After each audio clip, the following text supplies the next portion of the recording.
টি-20 বিশ্বকাপের জন্য পাকিস্তান তাদের স্কোয়াড ঘোষণা করেছে, জার্সি উন্মোচন করেছে, শ্রীলঙ্কা যাওয়ার প্লেনের টিকিট কেটে ফেলেছে, অস্ট্রেলিয়ার বিপক্ষে টি-20 সিরিজও শুরু করে দিয়েছে। অথচ তারা নাকি টি-20 বিশ্বকাপ খেলবে না। তারা নাকি বাংলাদেশের সমর্থনে টি-20 বিশ্বকাপ থেকে নিজেদের নাম প্রত্যাহার করে নিচ্ছে। সেইটা এমন পর্যায়ে যে আইসিসি প্রেসিডেন্ট জয় শাহ, আইসিসির ভারতীয় প্রেসিডেন্ট জয় শাহ, তিনি 8বার ফোন দিচ্ছেন পিসিবি চেয়ারম্যান মহসিন নাকভিকে। নাকভি সেই ফোন ধরছেন না। 8বার যে ফোন দিচ্ছেন সেইটা পর্যন্ত গোনা হয়ে গেছে। এগুলো ভাই খুবই আসলে সিলি কথাবার্তা, খুবই হাস্যকর লেভেলের কথাবার্তা। আমি বারবার বলে আসছি যে পাকিস্তান টি-20 বিশ্বকাপ ফাইনালে গিয়ে তারা খেলবেই খেলবে। এমনকি তারা যদি ঘোষণা দেয় খেলবো না, তাও তারা আসলে খেলবে। একটু নাটক টাটক করছে, এর বাইরে আর কিছু নয়। যাক, সেগুলো নিয়ে তো আলোচনা অনেক ভিডিওতে করি, সেটা করার রয়েছে। এই ভিডিওর আলোচনা সেটা নয়। ওই যে পাকিস্তান কি করছে ওয়ার্ল্ড কাপকে সামনে রেখে, অস্ট্রেলিয়ার বিপক্ষে এই টি-20 সিরিজটা কিন্তু তারই অন্তর্ভুক্ত। এই সিরিজটা কিন্তু ওই টি-20 বিশ্বকাপেরই প্রস্তুতি, এবং সেইখানটাতে প্রথম ম্যাচ লাহোরে পাকিস্তান 22 রানে জিতে গেছে অস্ট্রেলিয়ার বিপক্ষে। তো অস্ট্রেলিয়ার বিপক্ষে সিরিজ প্রস্তুতি, প্রথম ম্যাচ জিতে গেছে। যদি সিরিজটা তারা জিততে পারে, এরকম একটা অবস্থায় থাকা দল টি-20 বিশ্বকাপে নিঃসন্দেহে শিরোপা জয়ের জন্যই পাকিস্তান যাবে। তারা বাংলাদেশের সমর্থনে ওয়ার্ল্ড কাপ থেকে নাম প্রত্যাহার করে নেবে, এটা মনে করার ভাই কোনো কারণ নেই, অ্যাবসলিউটলি কোনো কারণ নেই। যাই হোক, এই আলোচনা তো টার্নিং পয়েন্ট নিয়ে। পাকিস্তান যে 22 রানে ম্যাচটা জিতে নিল অস্ট্রেলিয়ার বিপক্ষে, সেইখানে টার্নিং পয়েন্ট কোনটা? একটা তো আপনি বলতেই পারেন যে সাইম আইয়ুবের all round performance, player of the ম্যাচও তিনি হয়েছেন। যে 22 বলে 40 রানের একটা ইনিংস খেলেছেন ব্যাটিং ইনিংসের শুরুতে, আবার বোলিং ইনিংসের শুরুতে যে তিনি 2টা উইকেট তুলে নিয়েছেন এই অস্ট্রেলিয়ার 2 ওপেনার, যার মধ্যে ট্রাভিস হেডও রয়েছেন। ফলে এইটা তো তিনি ডিসাইসিভ এবং রোলটা প্লে করেছেন, প্লেয়ার অফ দ্য ম্যাচও হয়েছেন। টার্নিং পয়েন্ট আসলে কোনটা? পাকিস্তান আগে ব্যাটিং করে 168 রান তুলেছে। সেই রান তারা করে অস্ট্রেলিয়ার পক্ষে জেতাটা কি একেবারে অসম্ভব ছিল? আমার কাছে সেটা মনে হয় না। এবং এই যে 168 রান তুলেছে, সেইখানে সাইম আইয়ুবের রোলটাও কিন্তু গুরুত্বপূর্ণ। আপনি স্পেশালি যখন ভাববেন যে ইনিংসের, ম্যাচেরই ইনফ্যাক্ট প্রথম বলটাতে সাহিবজাদা ফারহান বার্লেটকে তিনি ফিরতি ক্যাচ দিয়ে আউট হয়ে গেলেন, সেইখান থেকে একটা 74 রানের পার্টনারশিপ করেছেন সাইম আইয়ুব ও সালমান আলী আগা, এবং সেই পার্টনারশিপটা ব্রেক করেছেন অস্ট্রেলিয়ার লেগ স্পিনার অ্যাডাম জাম্পা। তিনি এই দুইজনকেই ইনফ্যাক্ট আউট করেছেন। সাইম আইয়ুব 22 বলে 40 করেছেন, 27 বলে 39 করেছেন সালমান আগা।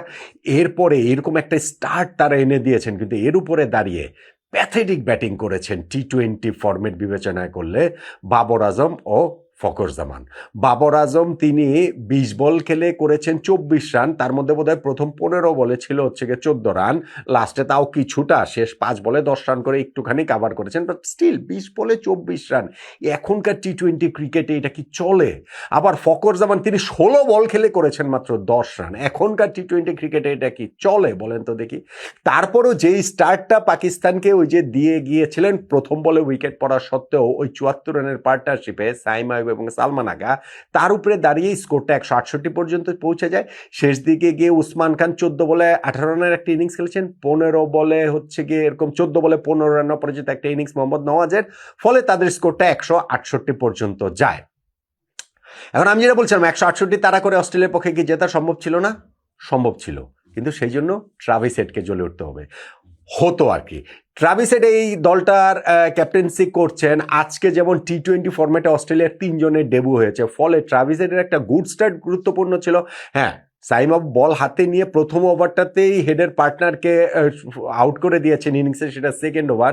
কিন্তু ট্রাভিস হেড তিনি ওই 2টা ছক্কা মেরেছিলেন, 2টা 4 মেরেছিলেন, 13 বলে 23 রান করেছিলেন। তারপরে গিয়ে সেই সাইম আইয়ুবের বলেই লং অফে ক্যাচ দিয়ে তিনি আউট হয়ে গেলেন। বাবর আজম দৌড়ে এসে ক্যাচটা নিয়েছেন। বাবর তার প্যাথেটিক ব্যাটিং কিছুটা পুষিয়ে দিয়েছেন, যে বাউন্ডারির ওপরে 3টা ক্যাচ নিয়ে। কিন্তু এই যে শুরুতে যে 2টা উইকেট তুলে নিলেন না, এইটাই আসলে আমার কাছে মনে হয় যে অস্ট্রেলিয়াকে বেশ খানিকটা পিছিয়ে দিয়েছে। দেখেন, পাকিস্তানও কিন্তু তাদের পাওয়ার প্লেতে প্রথম বলটাতে উইকেট হারানো সত্ত্বেও তারা ওই 1 উইকেটে 57 রান তুলেছিল, ওরা 56 রান তুলেছিল। অস্ট্রেলিয়া 2 উইকেটে ওই 56-57 রানই তোলে। কিন্তু মাইনাস ট্রাভিস হেড, এই অস্ট্রেলিয়া টিমের জন্য ওই রানটা তাড়া করাটাও আসলে খুব কঠিন, 168 তাড়া করাটাও। এবং ওই জায়গাটাতে যেই ম্যাট রেনশো ও ক্যামেরন গ্রিনের একটা পার্টনারশিপ হয়েছিল 40 রানের, সেই পার্টনারশিপটাও যখন রান আউটে ভেঙে যায় তারপর তো আর কিছু করার থাকে না। ক্যামেরন গ্রিন তারপরেও ছিলেন, কিন্তু তিনি যখন আউট হন তখন 100 আগে 96 রানে মনে হয় 6 নম্বর উইকেটটা পড়ে গেল অস্ট্রেলিয়ার। এরপরে আর কিছুই করার ছিল না। বার্লেট গিয়ে তিনি 25 বলে অপরাজিত 34 রানে ইনিংস খেললেও কোনো সময় পাকিস্তানের জয়টা আসলে থ্রেডের মুখে পড়েনি। পাকিস্তান আপনি টি-20 ফরম্যাট বিবেচনা করলে বলতে পারেন যে মোটামুটি একটা সহজ জয় তুলে নিয়েছে 22 রানের ব্যবধানে। তাহলে পাকিস্তান যে এই 3 ম্যাচে টি-20 সিরিজের প্রথম খেলাটায় লাহোরে অস্ট্রেলিয়ার বিপক্ষে 22 রানের জয় পেল, সেইখানে টার্নিং পয়েন্ট কোনটা?